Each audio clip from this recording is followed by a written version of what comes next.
Do you ever walk out into your garden and think, it's not quite right? Or, wow, this just like really does not serve me anymore. Taking the time to step back and walk through and assess and ask yourself what's working, what's not. It gives you a fuller picture and see it as a whole.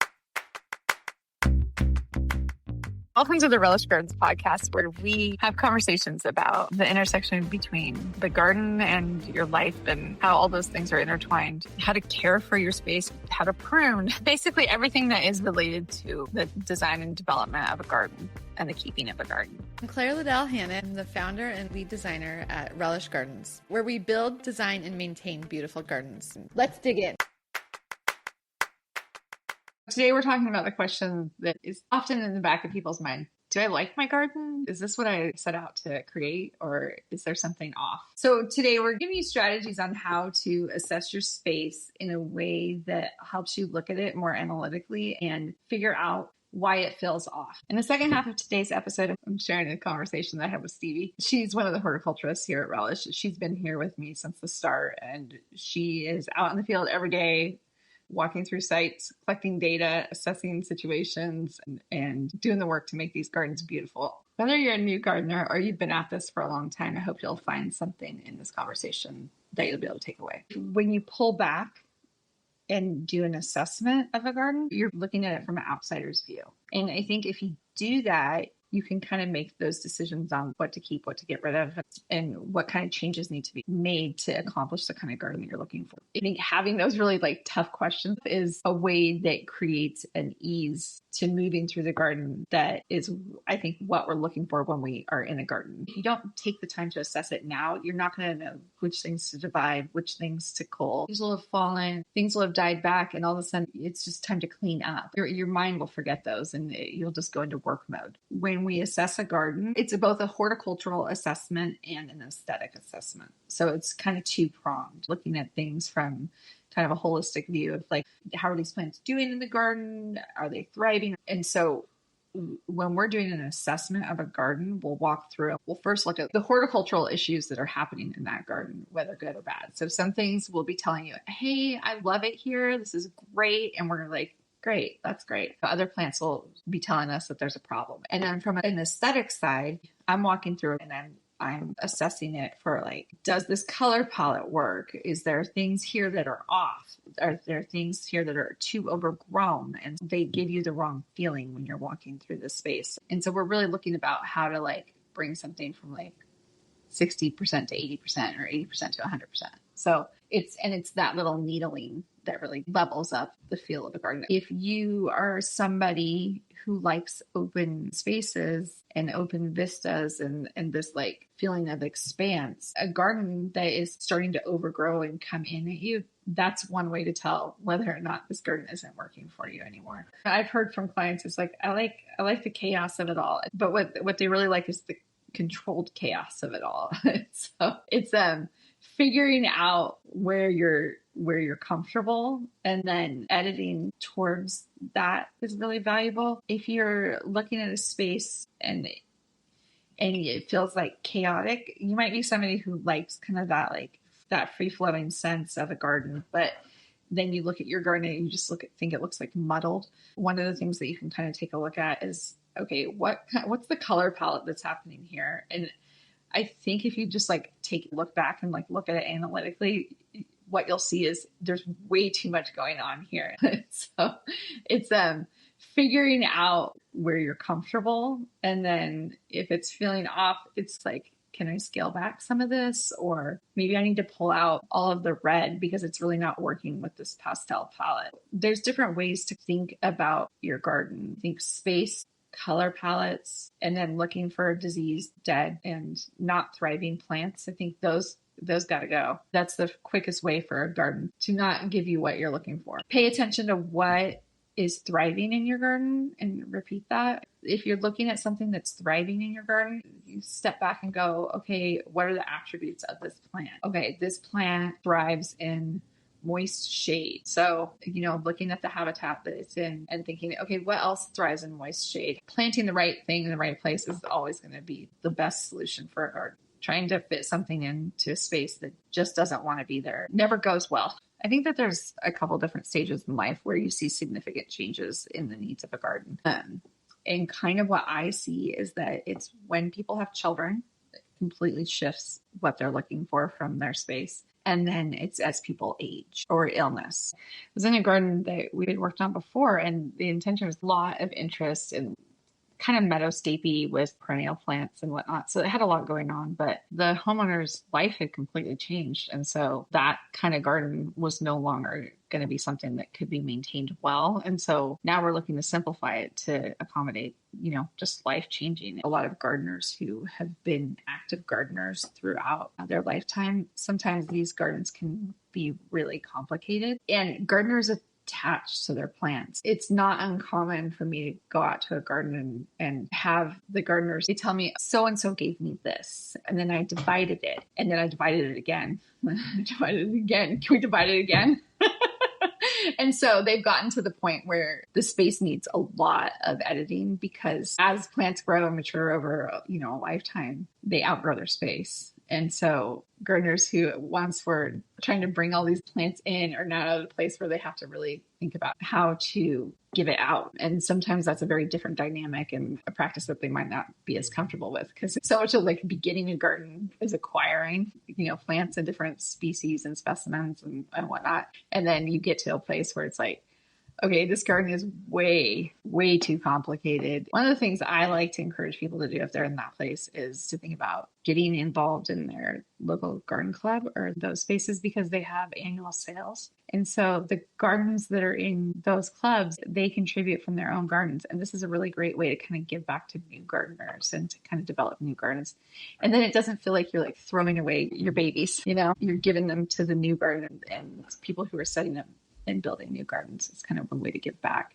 I think it feels better. But we could all use a little lesson from Marie Kondo in our gardens. Oftentimes we do become attached to these plants, and so they're hard to get rid of, but sometimes they're no longer serving our life or the space. And so sometimes it's good to just go, even though this plant is thriving and well developed in this space, it might not serve a purpose anymore, or it might not fit anymore. And it's okay to take it out. Letting go creates space. I always think it's like, if people thought about their gardens the way that they think about their homes, it's like, okay, this is where all that, like, the stuff I don't want to deal with is going. It's the junk drawer or the bedroom where, everything gets thrown. It's that section in the garden. The stuff of the garden being tools, trash cans, kids' toys. The thing is that people often design for their ideal space. They forget that includes living in that space. And so they forget to add the things that bring ease in the space. And so things like a place to put the toys, just like you would in an indoor space, a way to get a hose off of the ground and out of the way. It's these like small details that create a real sense of ease and livability in a space. It's not the fun or glamorous part of gardening, right? It's the part that helps you walk through a garden and enjoy it. And so taking the time to think about, how can I make the functionality of this space work for me? How can I give my kids a place to play and also not want to avoid it because it's been destroyed by toys or whatever the thing may be? Or how can I make it easy to clean up the tools of a garden? I think if you are somebody who likes to garden, putting like a kit together that goes on your back porch that looks cute, that you can like pull out and then take into the garden and put right back where you normally are going to put it back. And it's a contained kit, and then specialty things go somewhere else. It's a great way to like quickly get out in your garden for like 15, 20 minutes. And then it comes back to the same place every time because it's easy. It's in and out. I think you do need to go through your space and think, okay, how much time do I realistically have to devote to this space at this point in my life? And think about bringing the spaces that are going to be the most labor intensive closer to your home so that you are actively participating in them. And then also thinking about, how can I create low maintenance spaces in my yard that I can still enjoy the whole of my space, but not every single inch of my garden or my yard is a full-time job. There are some gardens that we could be in every single day of the week and it would be okay. And the reality of it is most of us, I I don't have that kind of time in my own yard, and most people don't. And so it's really thinking about, how do I create a space in my yard that gives me joy when I'm in my yard, but that doesn't create burden for me later on. Sometimes we can create a lot of guilt for ourselves. We bring in plants that we're not realistic about the amount of maintenance that they're going to take. And so I don't ever want somebody's garden to feel like a guilt trip, you know? It's not the intention of a garden. You do deserve to have a garden that suits you and that represents you and your family and the people that live in that space, and that it serves you. I truly believe that. I wanted to bring this idea to life with a behind the scenes conversation that I have with Stevie. In this chat, we go through about what it takes to assess a space, how we kind of walk through that, what we're observing, what we're tracking, what kind of data actually matters, and how it leads to smarter, more confident choices in a garden. Here's that conversation. So today on the podcast, we have Stevie. Stevie is like my right hand. Stevie's just she's kind of been there since the beginning of Relish. I was Claire's first employee. Yeah. And so that's pretty cool. I was an early childhood educator for 10 years before starting the program at the school. So I have a decade of teaching under my belt. We're talking about how to use observation and data to make good choices in the garden. Yes. This season and for seasons to come. We do a lot of data collection because all of our gardens, there's just a huge amount of data that we're taking in order to maintain those gardens well. And so having all the data helps us make better choices. Yes, I agree with that 100%. Without the data, I don't want to say you have nothing, because obviously you can still garden by feel. Yeah. But even when you're gardening by feel, you're still subconsciously collecting that data. Yeah.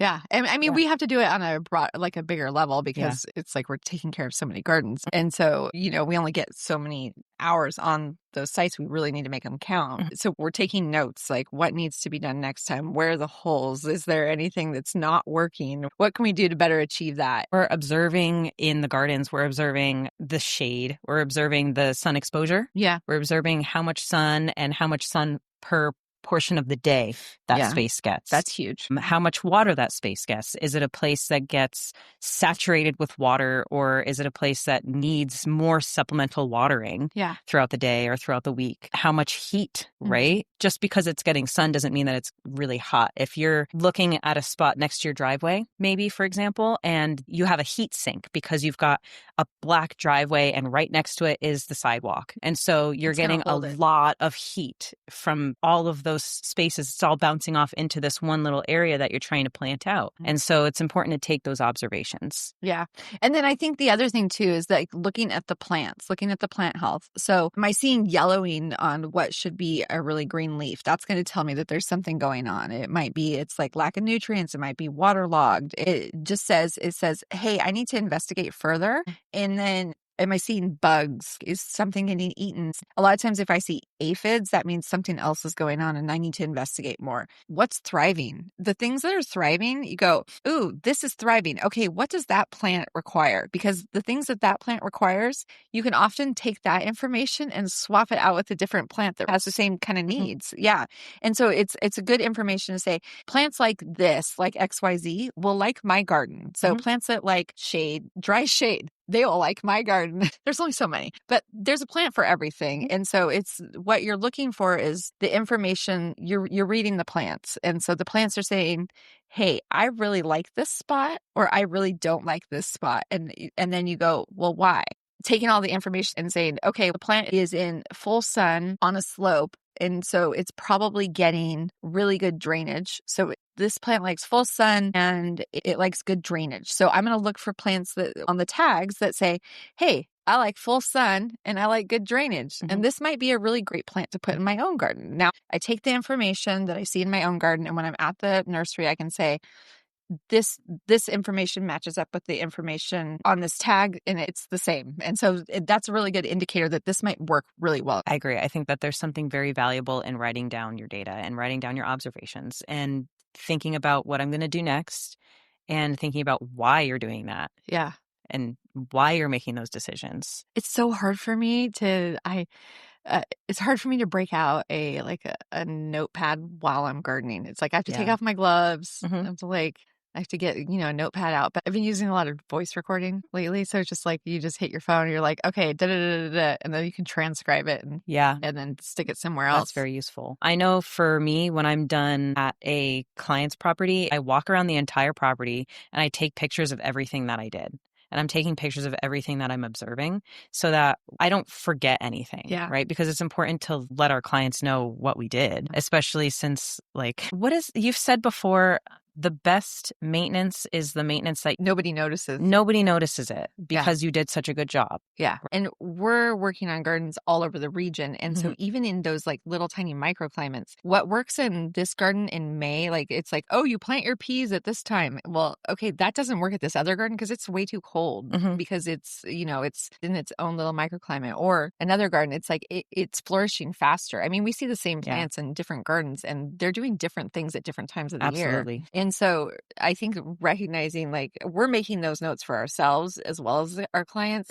So we're seeing all of these different clients all over the region. And the way that we keep track of that is through our data. But I think that any homeowner is going to find a lot of value in collecting data for their own specific gardens, and that you can't just say, hey, this time of year or right now is the best time, because it's not the best time. That best time could be a 3-week difference depending on where you're at in your tiny region. So paying specific close attention, if you are a home gardener, you're going to get better results if you're paying attention and you're collecting data. And we plan for, we're not going to put that person into our quarterly maintenance yet because their garden takes a little bit longer to develop. And so we want to be able to hit that garden at the right time. So that's how we're collecting data and we're using it in our gardens. But I think that same lesson can be learned for a home gardener too, is you're gonna get more information and be able to make better choices. No, I agree with that 100%. It's like, what's the best time? And I'm like, there's no best time, there's no best plant, it's just decisions. Well, also you can make decisions and then maybe this plant that I planted at the wrong time this year is not going to do well until next year. Your local nursery is a great resource for plants. If you have a question about something, and anybody can go on their phone and ask a question into Google, but it's a much different experience going to your local nursery and bringing them a picture and asking them, I have this plant, it's not doing well. Can you help me? Give me some tips. Or I have this hole in my space. It's really sunny and it's really dry.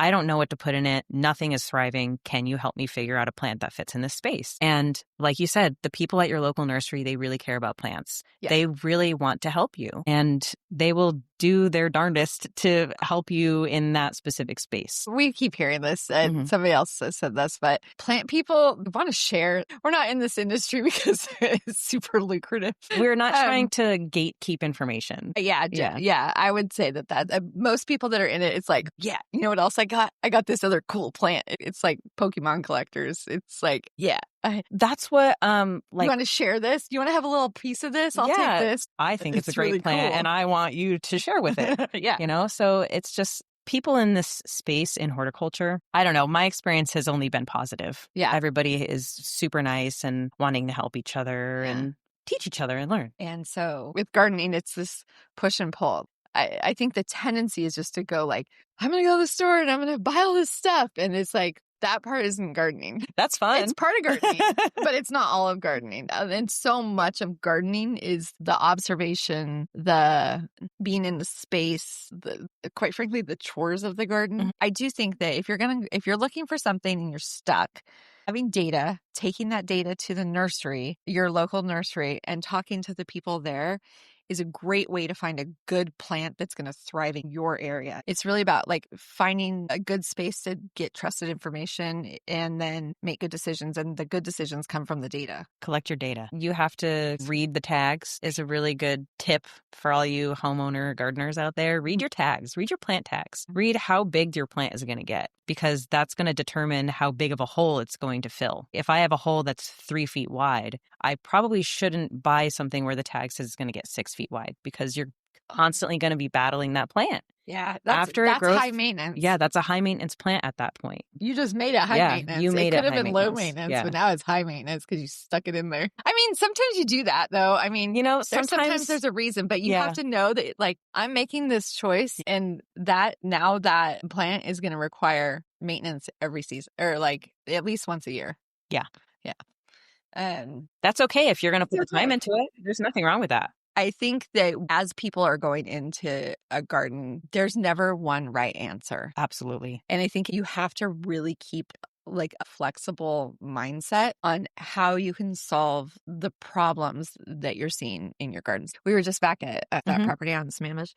This really dry south-facing site, I was like, yeah, we could totally put sage on this hill. And the problem is that in this little tiny pocket that we were putting the sage in, the water from the sprinkler system was pooling. And so the sage was drowning. So, I mean, I could go back and just plant more sage. Or what I could do is go, oh, hey, there's an issue here. Let me identify the issue. And then what works with this issue? What plants work well with this issue, but still get us the look that we're looking for. In this situation, we're swapped it all out. And I think she's going to be really happy because we were able to pull in like even more color. And I think initially it was like, I really want like these edibles and we still have a lot of herbs and stuff like that in the garden. But as the garden came in, she's like, I just really love the color. It's important to remember also that your gardens are ever changing. Yeah. To think of your garden as a set in stone finished product is, I think, disadvantageous to yourself, right? Like, because as time progresses, your garden changes and they're always shifting. Yeah, they're always shifting. Yeah. It's not like you're not setting up a living room where you have it like, I'm picking this couch and it's going to stay stagnant. It's always going to be changing. I want to give people the space to not have it all figured out. At the end of the day, I want them to feel like they can play in their garden, but these are pointers on how to help you make good decisions for your garden so that you don't get overwhelmed. Gardening is an experience that you kind of have to learn it through action. Experience. Yeah. Through experience. Yeah. Yeah. I mean, there's some teaching of it, of course. Obviously. Yeah. Like a lot of my learning was through experience until you get into the field and into the actual garden. That I think is where a lot of the hands-on learning was. It creates those connection points. Yeah. And it's okay to fail. Yeah. It is so okay to fail because that's how you're going to learn. It's how we all learn. We hope that this gives you insight on how you can kind of take what we do in the field and modify that to work in your own garden. So using voice notes, making notes, taking observations, giving yourself the space to take time to make the decisions that are best for your garden. That's it for today's episode of the Relish Gardens podcast. If you love this conversation, make sure to subscribe. We've got new episodes every week. And if you know a gardening friend who'd love this, send it their way. Sharing the show helps grow our little garden-loving community. Until next time, I hope you find something in your garden to truly relish.